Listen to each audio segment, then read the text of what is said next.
In other words, the only true seekers of God, the psalmist is saying in Psalm 24, the only true seekers of God are those who have thus been blessed with the gift of righteousness and saved by God's amazing grace.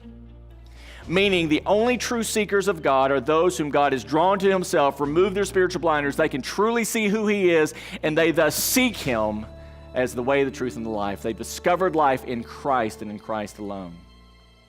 So I just want to make a declaration today that we are a seeker-friendly, seeker-sensitive church. We have come as Christians who have had our blinders removed, and we seek after the only true and living God, because that's the generation of those who truly seek him. All other individuals supposedly seeking after him are seeking after gods of their own imagination and the own lusts of their hearts. As spiritual as it may seem, and as rightly worded as it may sound, I can promise you in their flesh there is a suppression of truth happening even in that supposed seeking.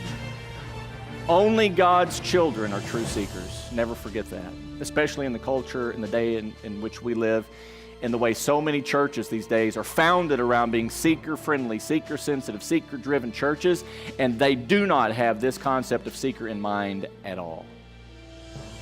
But we do.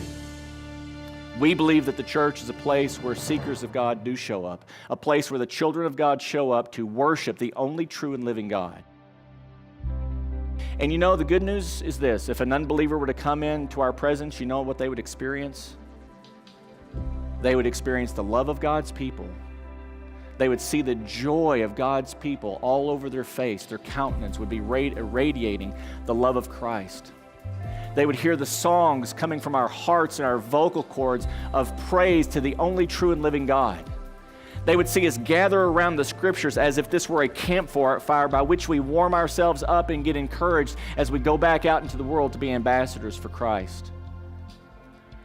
They would experience the hands and the feet and the heartbeat of God through his true seekers, the people of God, and they would leave thinking there's something peculiar about those individuals.